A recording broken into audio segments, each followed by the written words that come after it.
polytunnel. This is the setup we've got. We've got a few raised beds and things in here.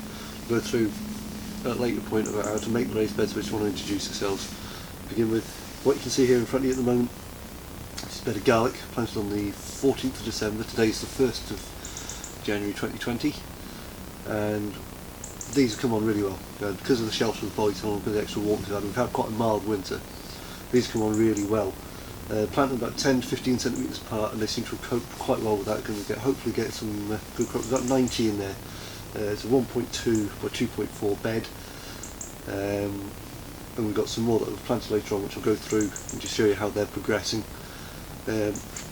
Main thing that I want to show with this kind of YouTube channel is not that I know everything. Hints, tips of what I found have worked and things that I find just go disastrously wrong will of course be shown, because that's the whole point. To me it's about learning. To me it's about everybody being able to kind of say, look, this works, this doesn't work.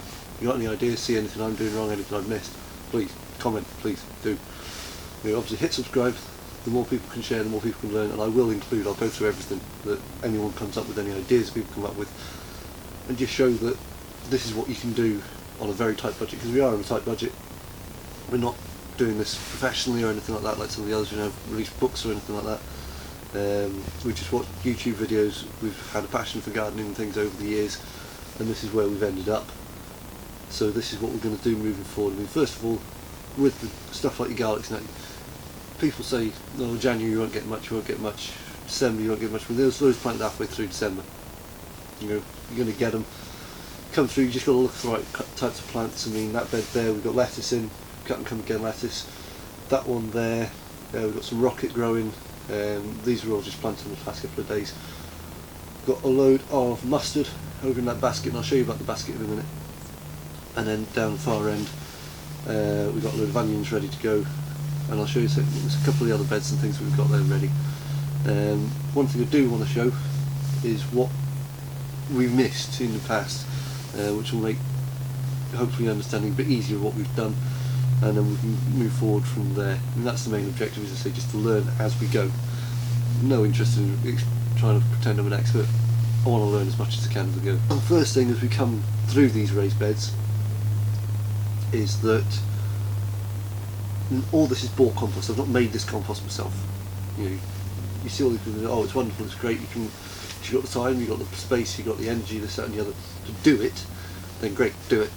Me personally, don't have the time to put in it. I've got a little compost heap which provides a little bit of compost here and there, but mainly I have to buy all my compost in, which I just go to the local hardware shop, what, £8–9 a bag compost, and then each of these raised beds, I say 1.2 by 2.4 usually takes 2 bags of compost. Now the only thing I would say if you're doing raised beds like this is what we do, magazines, newspapers, cardboard, whatever you've got lying around, as long as it's biodegradable, put down a layer, and that's it. A lot of people say, well, you can put straw and hay and this, that and the other. You can do if you want, don't need to. We've never had any problems with it.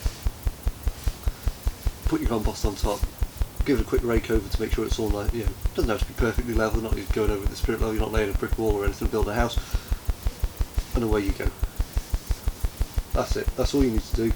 And I'll just go through a couple of things that we've done this year to make sure that we've got a bit more accurate and we're a bit more flexible with our growing, because last year we just kind of had one big bed of this, one big bed of that, and we found we had a load of something and nothing of another.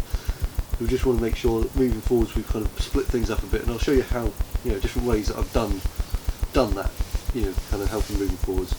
So the first thing I'm going to show you is the way that I mark out how I plant my seeds, and you'll be able to see roughly what I do. And I'll show you mainly on the rocket bed, it's clearest on there, and maybe on the onions as well. Have a look and see the difference in the way that you can plant things up to get the spacings and things that you require.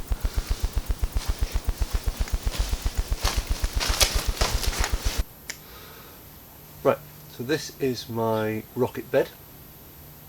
In here, I've planted all the wild rocket that we're going to use for the year, well, for our first crop of the year, because we'll hopefully get more than one crop out of a bed. That's one thing we have learned, is you can use, if you plant throughout the year, you can get more than one crop off a bed each time, which may seem like a common sense thing to say, but last year we just thought, oh yeah, when we do all our working out for our plantings and things like that, that's what we just worked out on a one crop, one bed, that's it. That's usage, and we found out we can utilise the space in a much better way with doing this. Now with the planting, with the onion seeds, they're quite big seeds really for such a small thing. For the rocket seeds, quite big seeds for such a small thing.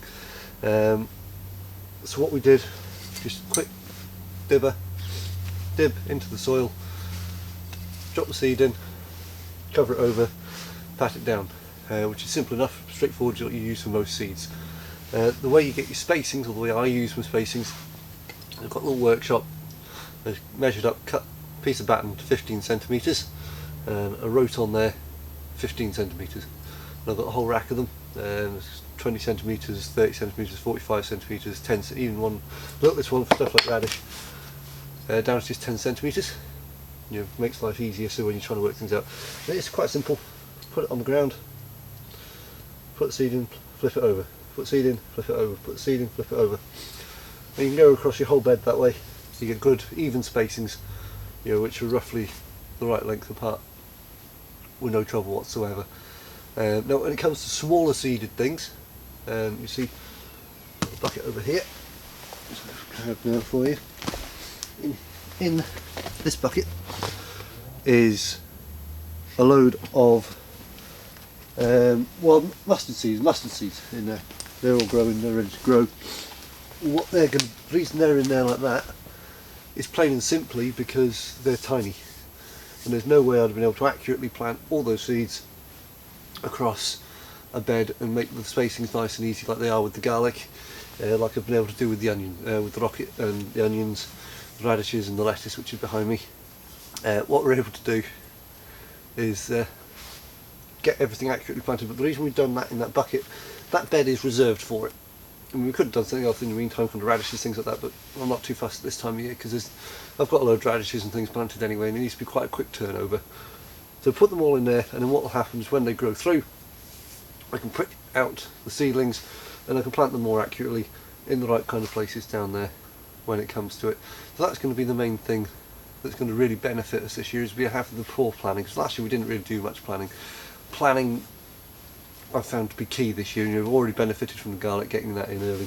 I found that with organisation, the rocket organisation, getting these in the tubs, would probably benefit from things a lot earlier on now, which is going to make life a lot easier and a lot simpler when it comes kind of harvesting and turning beds over later on in the year, which is, that to me is the biggest benefit that we're going to have this year of the lack of planning and things that we had last year. That's what we're aiming for anyway. Whether it works out or not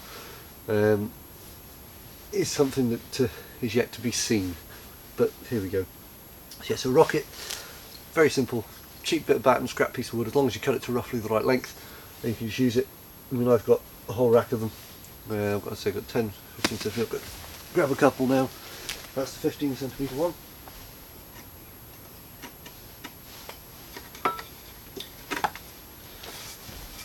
Right up, 45 centimetres, 20 centimetres, and I've got a couple more on the shelf there.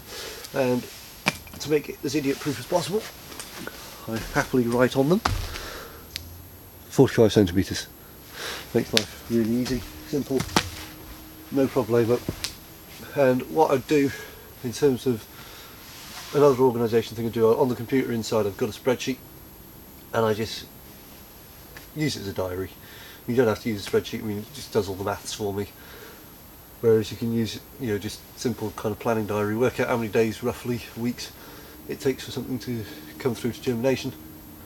And from there you're quite happy moving forwards, and it tells me, I know roughly, like some of the radishes for example, they should be due on the 2nd February to be harvested, as long as we get relatively warm, you know, not warm weather, but you know, a nice mild winter. If it goes freezing cold and frost, add a couple of days on, but they should be okay coming through at that point. So that's what we've got today. Next time what I'll do is I'll show you the actual process I've made of making a raised bed. You know, kind of once you've got the wooden frame set up, how you go through laying out the cardboard and things and making sure that you get your compost in there and everything's ready, nice and good to go, good to grow. Good to grow, that's a good phrase, I'll use that from now on. So anyone questions people have, I'll answer them as best I can. As I say, I'm not an expert, but any tips people want to add in to me, you know, please send them in. That's what I'm here for. Brilliant. So look forward to seeing you next time, hopefully, here at Hilltop HomeGrown. Imaginative name. House is called Hilltop. I'm growing them at home. That's where it came from. So that's what we're going to do moving forwards. Hope to see you next time.